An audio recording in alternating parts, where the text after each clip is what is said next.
What's one thing that I would recommend that you can do to maintain your New Year's resolution for healthy weight loss and just a healthy body and healthy lifestyle? And that's what I'm going to tackle in this week's question of the week. I'm al-Aziz, the owner and head instructor of Semper Fortis jiu-jitsu here in San Antonio, Texas, and here to tackle this week's question of the week. So I've had my own battle with weight loss. My father and two of my brothers, all over 300 pounds and approximately the same height as me. And right now I stay between, 175, 180. I'm staying in about that weight window. But up until 2020, I was staying between 200 and 210. And I was happy with that because I was like, man, I weigh over 100 pounds less than my father and my brothers. So, I'm doing good. And then I got ready for a jiu-jitsu tournament it was in 2020. It was the Pan American Championships, and I decided to enter. And I decided to give up desserts in preparation to help me with my weight loss to get ready for that tournament because I wanted to compete in the heavyweight division. But the heavyweight division is 208 with your gi on. And so I knew I had to get down to at least 202, 203 to comfortably compete in the Pan American Championship. And at the time that I'd signed up for it, I was up to like maybe 212 to 215. I was in that range because I'd gained a lot of weight because the school had been closed due to the pandemic, to attempting to flatten the curve. And I wasn't working out and I was eating. And so I decided I was going to give up sweets. I was going to give up my desserts in preparation for the tournament, and that could perhaps help me, get down, lose enough weight to compete in the heavyweight division. But a little bit about my sweet intake is throughout my life. Like my norm was every day I'd eat a Reese's peanut butter cup, not the regular size, the super size. And then sometimes my wife, bless her heart, she'd bring me one home from the store, but I'd already consumed one, but it'd be like, I'll work it off because, I own a gym. It's like, I'll train it off. I'd eat two supersized ones. And every night I'd have a bowl of ice cream, Breyer's ice cream. I just love Breyer's ice cream. They don't pay me to say that, nor does Reese's. And then if I went to a restaurant and somebody said, hey, would you like a dessert? Sure, what you got? Oh, key lime pie? Sign me up. Pecan pie, sweet potato pie, chocolate cake. Yeah, sign me up. Or somebody would bring in donuts. Sure, I'll eat a couple donuts. What could it hurt? Or, I'd be in a meeting and, especially when I was in the military, I'd be in a meeting and somebody would bring in pastries or muffins. And it's like, I got to endure this PowerPoint meeting. Might as well eat one of these muffins or one of these donuts or one of these bagels. And so I didn't realize that I had such an addiction to sugar until I stopped. And there was a study, and I'll try to link it below, where they found that to lab rats that sugar was more addictive to them than cocaine. And when I would see that before, I'd think, that sounds like nonsense. And the food industry does a great job paying for ads and commercials and paying for scientists and doctors to tell you that, sugar's not bad for you at all. Just do it in moderation. And so when I decided to cut out the desserts for the tournament, I couldn't believe how hard it was to just stop eating the chocolate and the cakes and the pies and the ice cream. And I realized that I was addicted to these sugars, that these desserts were calling me, and it was so hard to stay with it. And I could relate to these lab rats. I'm like, my gosh, I really have a problem because this is like really affecting me. It was affecting my mood. It was affecting my body. I was just craving desserts. I was craving more and more sugar. And I was like, I gotta stop. So my goal was only to do this and then after the tournament return to my Reese's peanut butter cups and my ice cream and my sweet potato pies and all that. That was my goal. That was my plan. What I found was once I got over this addiction calling me back, not only did I get down to the heavyweight, and I only had 3 months to get, from like roughly around, I was around 215, to get from 215 to this 201, 202, where I'd be comfortably able to compete at heavyweight.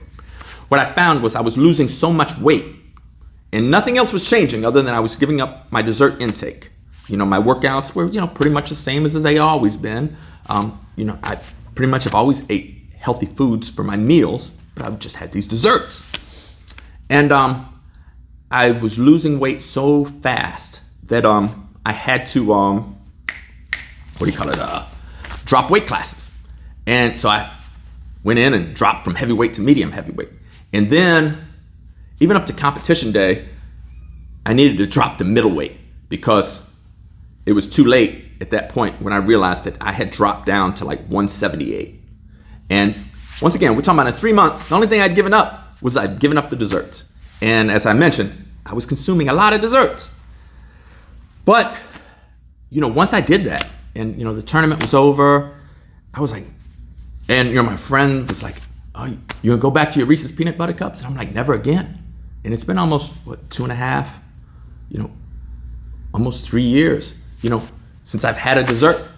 And you couldn't trick me into going back. I'm not gonna eat cookies anymore. I used to I'd sit down and, get a box of Girl Scout cookies. I'd eat every single one of them in one sitting. And sugar causes you to overeat. And it's not good for you, clearly. And part of the reason we struggle to lose weight is it's a metabolic issue. So you can't just join a jiu-jitsu gym or a Gold's gym or a CrossFit gym and think that you're gonna outwork this bad diet. And sugar is connected to so many ailments. Dr. Yudkin, a British doctor and nutritionist, in 1972 came out with this book called Pure, White, and Deadly: How Sugar is Killing Us and What We Can Do to Stop It. So, you want to improve your health? Maybe you want to lose some weight? What's one thing you can do? Cut out the sugar. Now, it's going to be hard. I don't want to sugarcoat that. Dad jokes. Because it was very hard for me. And just realize when you go into the store, sugar is in all kinds of products that should not have it. Like, it'll be additional sugar added, and they have that on the label. And whether you talk about yogurt, fruit juices, fruit already has sugar in it, but there's additional sugar added. Tomato soup. Tomatoes already have sugar in them, naturally. Additional sugar added. Ketchup. Once again, tomatoes have sugar in them, but additional sugar added. Spaghetti sauce. Bread. You go down the list. And they'll hide the name. Sometimes in the label, you read the nutritional label, what are the ingredients? It's got various names. I had to write them down. Raw sugar. Corn sweetener or corn syrup. High fructose corn syrup. Brown sugar. Coconut sugar. Fruit juice concentrates. Honey. Molasses. Maple syrup. Malt sugar. Dextrose. Fructose. Glucose. Maltose. Sucrose. Lactose. Syrup. All these things will be on the label. So you can't just look for sugar. There's code names. These all equal sugar. And what the American Heart Association says is the body does not need any added sugar to function healthily. So anytime you look at a food label and you see added sugars, realize this is unnecessary and it's bad for you. Now, of course, in pop health, they say correlation does not equal causation. And the food industry is holding on to that. If you look up and it says, does your body need sugar to survive? When I looked that up, before I could get to a Google page written by a credible doctor or scientist, I had to go through 5 Google ads paid for, presumably by somebody in the food industry or the sugar industry, to say, basically, sugar is just fine in moderation, and that there's no evidence connecting them to all these diseases that Dr. Yudkin thought were connected, like tooth decay, inflammation, skin aging, overeating, weight gain, high blood pressure, heart disease, colon cancer, pancreatic cancer, diabetes. Although as we've added more sugar to our diet, these diseases have skyrocketed. We've never consumed as much sugar in the history of mankind as we currently do.